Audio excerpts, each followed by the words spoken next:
नमस्कार, स्वागत है आपका जनसत्य न्यूज में और आपके साथ में हूं फरहा सदीकी। महामारी कोरोना वायरस का प्रकोप दुनिया भर के साथ ही भारत में भी लगातार जारी है। कोरोना वायरस ने कानून मंत्रालय के एक अधिकारी को अब अपनी चपेट में ले लिया है।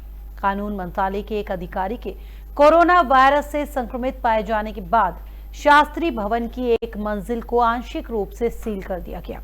इस सरकारी इमारत में कई मंत्रालयों के दफ्तर हैं। ये लुटियन जोन में स्थित दूसरी सरकारी इमारत है जिसके एक हिस्से को सील किया गया। वहीं पिछले महीने नीति आयोग की इमारत को भी सील किया गया था। मंत्रालय के 2 वरिष्ठ सरकारी अधिकारियों के मुताबिक कानून मंत्रालय का एक अधिकारी कोरोना से संक्रमित पाया गया है। इस मंत्रालय का दफ्तर शास्त्री भवन की 4थी मंजिल पर है। उन्होंने बताया कि प्रोटोकॉल के मुताबिक उनके संपर्क में आए लोगों का पता लगाया जा रहा है। ये सभी को मालूम है कि बीते 25 मार्च से देश भर में लॉकडाउन जारी है। इस लॉकडाउन की वजह से जनजीवन पूरी तरह से ठप पड़ा है। इस बीच खबर है कि केंद्रीय रिजर्व बैंक एक बार फिर लोन ईएमआई पर मिली छूट की अवधि बढ़ा सकता है। जानकारी के मुताबिक आरबीआई की एक बैठक के दौरान इस मुद्दे पर गंभीरता से चर्चा की गई है। अगर आरबीआई फैसला लेता है तो टर्म लोन या क्रेडिट कार्ड की मासिक किस्त देने वाले ग्राहकों को कुल 6 महीने यानी 31 अगस्त तक की राहत मिलेगी। इसका मतलब ये हुआ कि आप कुल 6 महीने तक लोन या क्रेडिट कार्ड की ईएमआई देने से बच सकते हैं। आपको बता दें कि आरबीआई के कहने पर देश के ज्यादातर बैंक पहले से ही ग्राहकों को मासिक किस्त पर 3 महीने की छूट दे रहे हैं। ये छूट 1 मार्च से 31 मई यानी 3 महीने तक के लिए दी गई है। इन 3 महीनों में आप मासिक किस्त नहीं देते हैं तो बैंक आप पर दबाव नहीं बना सकता। इसके साथ ही आप डिफॉल्टर भी नहीं कहे जाएंगे। मतलब यह है कि आपके क्रेडिट स्कोर पर भी कोई असर नहीं पड़ने वाला। इसके साथ ही बैंक ग्राहकों को कट चुकी ईएमआई को वापस लेने की भी सुविधाएं दे रहे हैं। हालांकि इसके लिए ग्राहकों को एक फॉर्म भरना या कस्टमर केयर से संपर्क करना होगा। महामारी कोरोना वायरस का कहर देश भर में जारी है। इस सिलसिले में यूपी के बांदा में भी कोरोना वायरस से संक्रमित मरीजों की संख्या में लगातार इजाफा हो रहा है। बांदा में पिछले 24 घंटे में कोरोना वायरस के 10 नए मरीज पाए जाने के बाद जिला प्रशासन और स्वास्थ्य विभाग में हड़कंप मचा हुआ है। मेडिकल कॉलेज बांदा के प्राचार्य मुकेश यादव ने बताया कि 10 नए मामले जिले में सामने आए हैं। जो पहले 38 लोगों की रिपोर्ट पेंडिंग पड़ी थी उस पर 10 लोग पॉजिटिव पाए गए हैं। बांदा में जो आज रिपोर्ट आई है 38 रिपोर्ट पेंडिंग थी हमारी, तो उस 38 में 28 तो निगेटिव आई हैं और 10 रिपोर्ट जो हमारी पॉजिटिव आई हैं। इस 10 में करीब 5 मरीज वो हैं जो पहले पॉजिटिव थे, उनके कांटेक्ट वाले हैं। बाकी वो हैं जो माइग्रेंट लेबरर आ रहे हैं और एक हमारे डॉक्टर साहब हैं जो हेल्थ सर्विसेज में काम करते हैं, जिनकी पीएचसी में पोस्टिंग थी, वो स्क्रीनिंग वगैरह कर रहे हैं मरीजों की, तो वहाँ से कहीं से उनको इन्फेक्शन हुआ है। कुल मरीजों टोटल अब तक 19 मरीज हमारे यहाँ पॉजिटिव हो चुके हैं, जिसमें 2 महोबा के हैं, वो भी भर्ती हैं, 3 ठीक होके जा चुके हैं, बाकी अभी एडमिट हैं।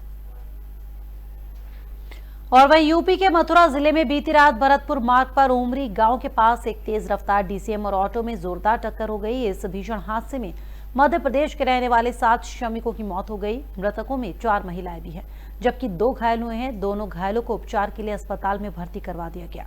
वहीं हादसे के बाद डीसीएम चालक मौके से फरार हो गया। मौके पर पहुंची पुलिस ने गाड़ी जब्त कर डीसीएम के नंबर से मालिक का पता लगाने की तैयारियां तेज कर दी हैं। पुलिस के मुताबिक ये सभी लॉकडाउन में मथुरा में फंसे हुए थे।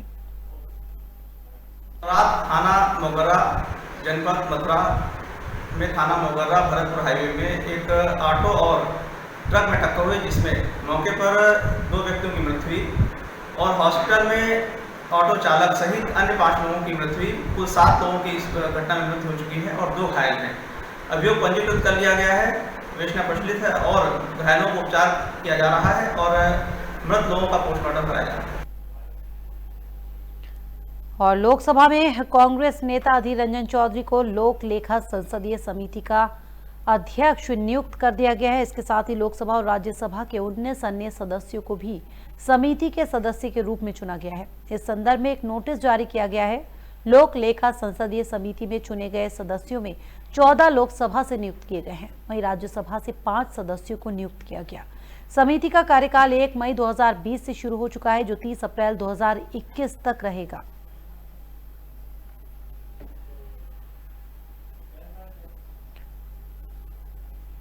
उधर कोरोना महामारी और लॉकडाउन के चलते अमरनाथ यात्रियों का पंजीकरण फिर स्थगित होना तय है। ये तीसरा मौका होगा जब यात्री पंजीकरण स्थगित किया जाएगा।